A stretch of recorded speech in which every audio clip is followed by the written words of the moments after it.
Jokowi terus didesak selesaikan TWK KPK, pihak pemaksa hanya akan gigit jari, ditulis oleh Sardi di seaworld.com. Saling bahas terus terjadi antara pegawai KPK tak lolos TWK dengan pihak pemerintah terus terjadi.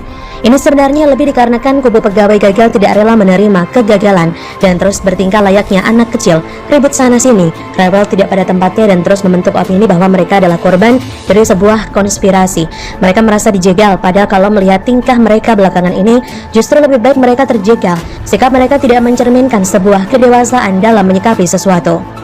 Sebelumnya, KSP Muldoko sudah meminta semua pihak agar jangan membawa-bawa Presiden Jokowi dalam polemik TWK KPK. Ia menyampaikan polemik itu sudah jadi tanggung jawab pimpinan KPK dan BKN. Muldoko juga berkata, pimpinan KPK telah menuntaskan polemik itu. Ia menilai permasalahan selesai ketika para pegawai yang tak lolos TWK mengikuti kegiatan bela negara. Kata Muldoko, KPK sudah melakukan langkah-langkahnya seperti apa yang diinginkan oleh Presiden bahwa untuk penanganan terhadap mereka kemarin sudah selesai.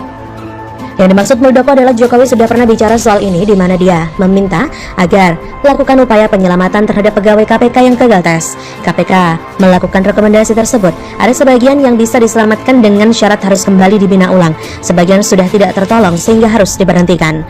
Masalah tidak selesai sampai di situ saja karena sebagian dari mereka yang masuk kelompok yang bisa diselamatkan tidak mau menerima aturan tersebut.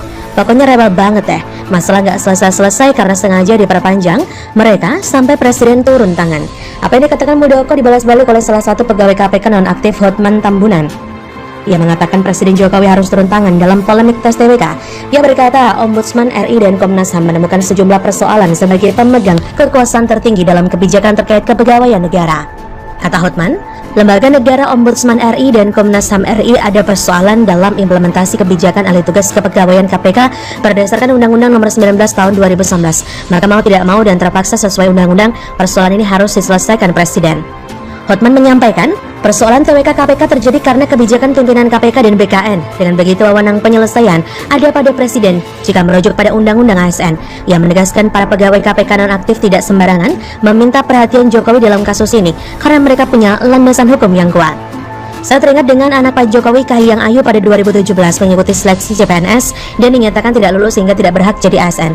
Tak ada drama, terima kegagalan dan beres. Tidak ada sikap tidak terima dan lapor ke Komnas HAM atau Ombudsman. Tidak ada minta-minta ke bapaknya untuk mengintervensi agar dia diloloskan. Tidak ada konferensi pers menyatakan kalau dirinya terjegal dan ada konspirasi.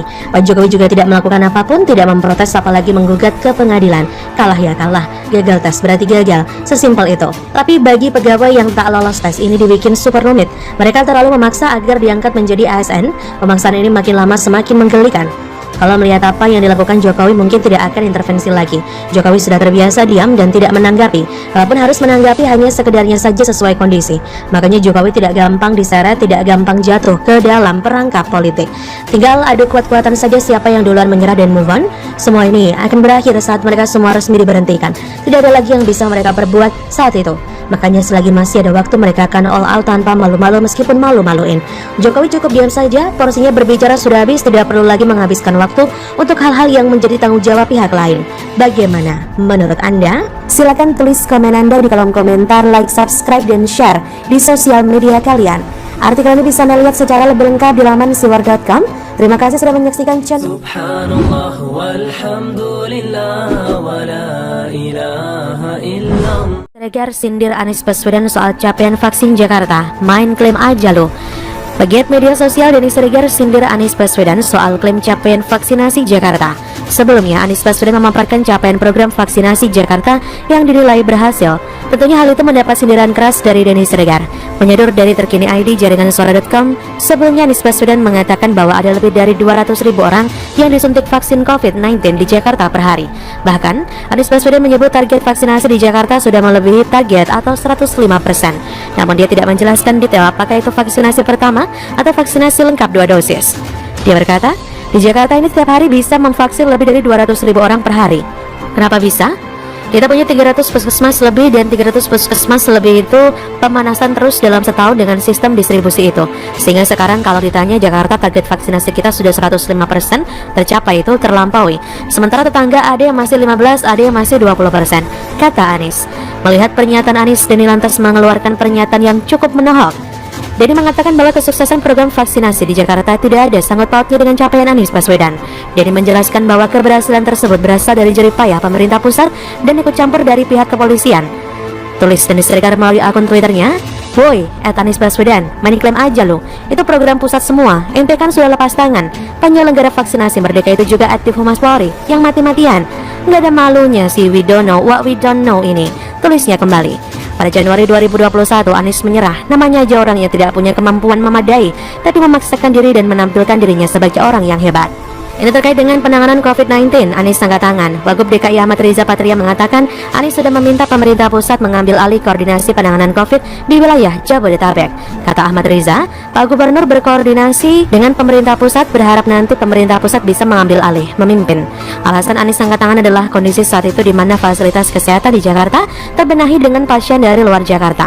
Jika pemerintah pusat mengambil alih, diharapkan fasilitas kesehatan di daerah penyangga Jakarta bisa bertambah dengan fasilitas kesehatan di Jakarta kembali memiliki ketersediaan tempat tidur yang baik. Dan akhirnya memang penanganan COVID dipimpin langsung oleh pemerintah pusat. Erlangga Hartarto yang juga Ketua Umum Komite Penanganan COVID dan Pemulihan Ekonomi Nasional mengatakan penanganan COVID bisa lebih cepat jika dipimpin langsung oleh pemerintah pusat dan penanganan juga dibantu oleh aparat TNI Polri. Hal ini berkaca dari pengalaman sebelumnya di mana penanganan COVID terkadang masih tumpang tindih antara pusat dan daerah, sehingga sering terjadi koordinasi yang tidak sinkron. Belum lagi ada beberapa kepala daerah yang bergerak di luar komando, berjalan dengan kebijakannya sendiri, atau bahkan ada yang terkesan ingin melawan. Maklum saja, pandemi ini digunakan sebagian pihak untuk mencari simpati dan menaikkan citra politik. Ketika kasus COVID melonjak akibat varian Delta beberapa bulan lalu, pemerintah memutuskan untuk menerapkan PPKM darurat, kemudian mengubahnya menjadi PPKM level 1-4 tergantung situasi dan tingkat keparahan. Dan PPKM ini akan terus ada, hanya levelnya saja yang berubah-ubah. Selain PPKM, pemerintah juga menggenjot vaksinasi secara massal, masif dan cepat agar tercapai herd immunity, agar kehidupan dan aktivitas menjadi lebih baik. Dapat dilihat dari angka positif yang kian menurun dan PPKM sejumlah kota besar mengalami penurunan. Di samping angka vaksinasi terus bertambah, datanglah para pahlawan kesiangan yang merasa sebagai one man show. Baru-baru ini Anies dengan bangga memamerkan capaian DKI di mana vaksinasi COVID di ibu kota sudah mencapai 105% dari target. Ia kemudian membandingkan daerah tetangga yang vaksinasinya masih 15%. Tetangga yang mana? Saya tidak tahu, tapi ada nada bangga dari gayanya berbicara. Perlu kalian ketahui, Anies ini cerdik dan kadang banyak yang bilang dia ini licik. Why? Kalau ada prestasi dia bakal menggaungkan ini dengan sumringah, seolah itu adalah hasil kerjanya. Tapi kalau ada masalah dia bakal tiarap. Ketika DKI zona merah, Anies ngumpet tanpa bisa berkata apa-apa. Seringkali wakil gubernur yang menjadi jubir untuk menjelaskan ke publik, Anies di balik tembok tak berani keluar menjelaskan semua. Ketika dikritik, Anies kayak seorang penakut, tapi kalau bicara prestasi dia kayak orang yang tak tahu malu. Muka tebal tampil paling depan di depan publik. Padahal kalau bicara soal vaksinasi di DKI, itu peran banyak pihak kok. Salah satunya adalah Polda Metro Jaya. Mereka menggelar program vaksinasi Merdeka sebagai bagian kebijakan percepatan vaksinasi COVID di DKI Jakarta. Program ini melibatkan relawan dari sejumlah elemen masyarakat, diantaranya mahasiswa, organisasi kemasyarakatan, tenaga kesehatan, persatuan dokter, persatuan perawat, dan unsur lainnya. Program ini sekaligus digelar untuk menyambut HUT ke-76 RI. Selain itu banyak juga vaksinasi yang dilakukan oleh TNI, Polri, dan lembaga-lembaga lainnya. Dan Anies dengan santainya berjalan bagai model dengan senyum sumringah dan mengumumkan pencapaian angka vaksinasi DKI tertinggi di Indonesia. Mual kan dengarnya? Muka tebel kan nih orang? Khusus bidang keberhasilan dia yang akui secepat kilat, kadang prestasi kecil aja digembar-gemborkan secara masif, ngalah-ngalahin presiden. Khusus bidang kegagalan dia akan cari kambing hitam, salahkan orang lain. Kalau tidak, maka itu tugas cetak Wagub DKI untuk menjelaskan atau menampung hujatan. Hahaha. Bagaimana menurut Anda? Silakan tulis komen Anda di kolom komentar, like, subscribe, dan share di sosial media kalian. Terima kasih sudah menyaksikan. Subhanallah walhamdulillah.